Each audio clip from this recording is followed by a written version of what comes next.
1, 2, 3, 4.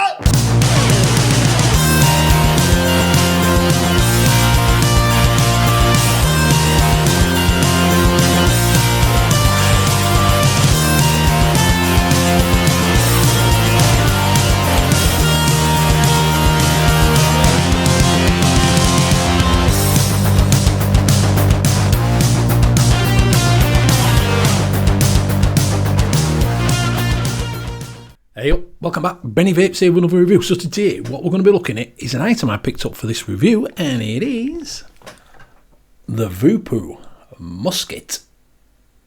And this is the kit. So I saw this come out. I have had similar before from Digiflavor. They did a similar sort of design, and I know that the double barrel original was very similar to this. And I saw this coming out and I thought I'll pick it up and see what it's like.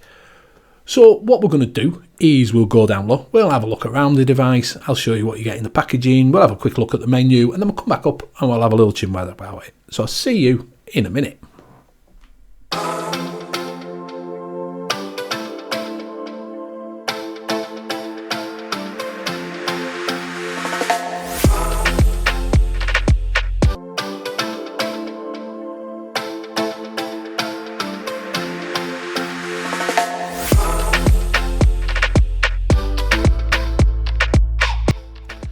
Inside the packaging you receive a comprehensive multilingual user manual,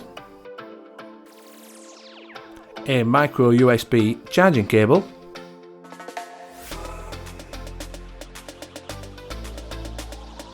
two coils are included with the kit, the 0.2 PMP VM5 and the 0.15 PMP VM6 coil. This one is the 0.2 PMP VM5 coil. This one is the 0.15 PMP VM6. They are all mesh coils.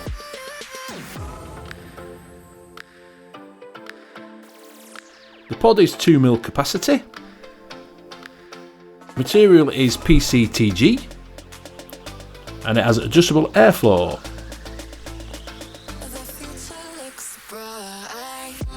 To remove the catch cup from the pod, and you can see it's got gold connectors with some strong magnets inside. Also located there is your filling port.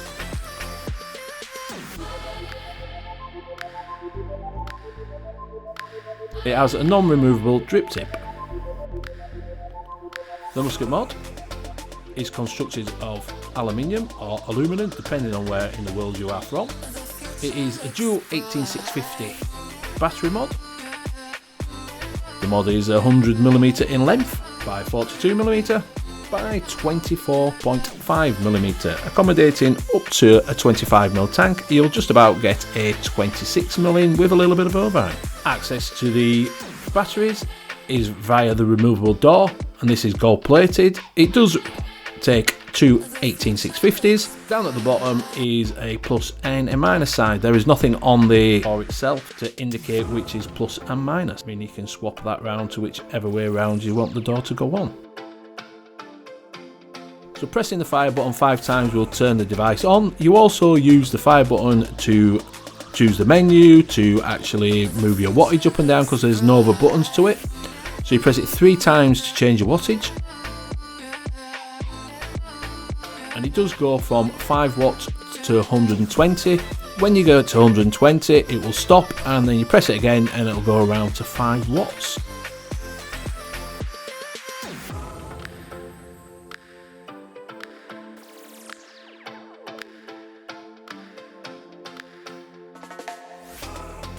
So while the device is on, press it 5 times to get into the menu. So you've got lock, puff clear, off, and RBA and exit. RBA mode is when you want to use your normal tanks on it. So you can adjust the wattage as you would do normally, which will let you take advantage of the full 120 watts. Press the button 5 times to get back into the menu, and then you can pick smart mode, which then lets the device pick the desired wattage for that correct coil. Here you can also pick off, long press of the button, and it will turn the device off. Right, so we're back up top looking at the Voopoo Musket and the PMP tank. So I'm not going to spend a lot of time on the PMP tank because it's been done too well. You know, they've been out a while now. It is 2mm, which is a bit of a pain. I'd definitely recommend getting the bigger tank, just for the simple reason is that it ploughs through juice. You know, I've had no leaking through it at all. I've been running this about a week and a half, and I've had no leakage at all. I've had a little bit of condensation in the cup, but no leakage. It hasn't run out on me. The coil still seems to be giving me good flavour, you know, so yeah, I'm quite impressed with that. Better than the TPP one, far better than the TPP tank.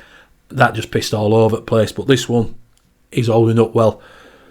It is a plastic tank, so just be careful putting in your aniseeds and your citrus flavours because it may well crack the tank. You know, so then you'd have to get a new one. But I would definitely recommend picking up the bigger pod for it, 100%, because this 2mm you just fly through juice. Flavour off it's stonking. I've really enjoyed the flavour. And 65 watts, it's absolutely fantastic. That's about a sweet spot for me, 65 watts, and I'm getting really good flavour out of it. You can remove it off the tank, off the mod, and put it on anything you want because it is 510. Just remember, it's not hybrid safe because it is a movable 510. You know, so you're not going to use it on anything other than a regulated mod. Right, we'll move on to the mod itself. I really do like the feel of it. I like the shape of it. It feels nice in the hand. It feels a bit of weight. I can see why people like this shape. I really can. You know, and this one's got some weight. It feels well made. You know, the branding on it's quite nice. The colour on it, this is a silver one. I think that looks really, really nice. You know, it does look really, really good. It is only small at there. You're only going to get like your 24 to 25mm tank on there. That's the only problem. 28 you're not going to get. You might push it up to a 26, but that's probably as big as you're going to get, to be honest with you.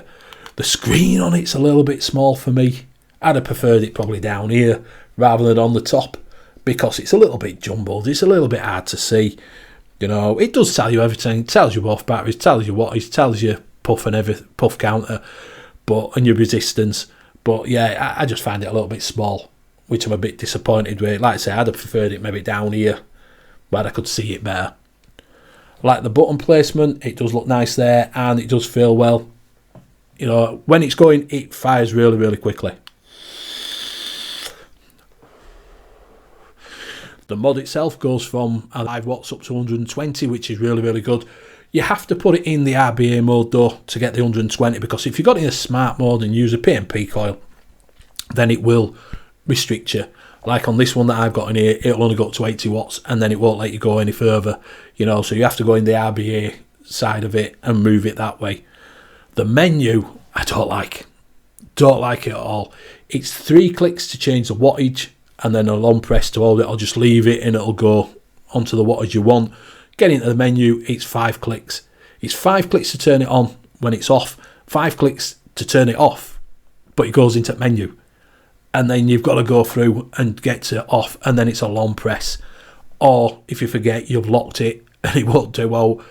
And that's where you can pick your RBA and your smart mode and everything up and clear your puff counter. But I don't like that. I don't like having to press it 5 times, thinking that I'm going into turning it off and I'm going into a menu and I'm looking down and say, I only want to turn the bloody thing off. You know, not go through menu to turn for off and turn it off. It does say in the manual that you can click it 5 times really, really quickly and it'll turn off. I ain't been enough to do it. It just goes straight in that menu. So I don't know.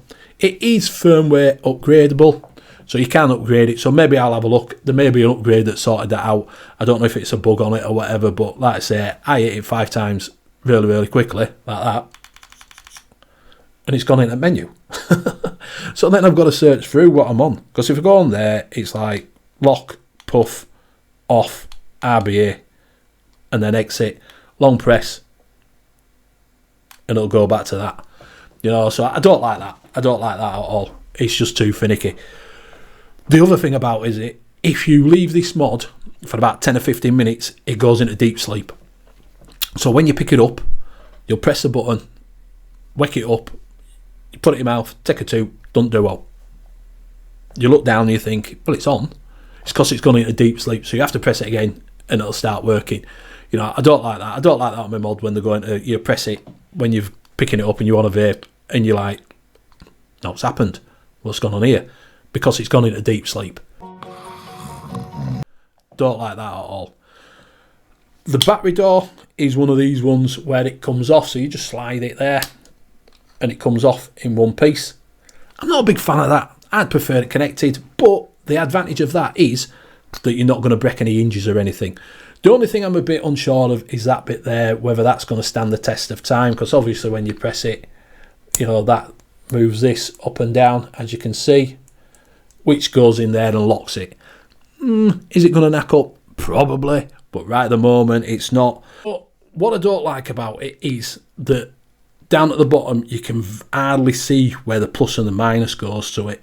It's really, really hard to see. Of Sam Slophead, the master detective. See, so what you'll do is you put your batteries in, put the top back on, turn it on, it doesn't do out. Turn your batteries round, put them back in again, it doesn't do out. It's because you've got the orientation wrong way around. You know, so you have to look right down to see which is plus and minus, because it's not readily marked. It's got a little score on it, but it's really hard to see. You know, so just be in mind that when you put your batteries in, if it doesn't work, take them out and play around and put them back in. I don't like that. I like to be able to see where I'm putting them, because obviously there's no marking on the top, because you can spin that whichever way, but there's no marking on the top, and I just find it's a pain in the ass when I'm looking down and working out which way my battery's going, because you can't hardly see it. Other than that, it's not a bad little mod. It is micro USB rather than Type-C. You have got a little bit of gap as well underneath there. There's a little bit of gap. It doesn't sit down that well. You've probably got 1 millimetre underneath that. It doesn't screw down any further, and you've got a little millimetre underneath it. You know, so if you are aesthetically pleasing, you don't like that little bit of millimetre, if you look underneath, you do see a little bit of a gap around it, which is a bit poor when the tank actually fits on this. Do you know what I mean? So just be aware of that. Like I say, it is micro USB.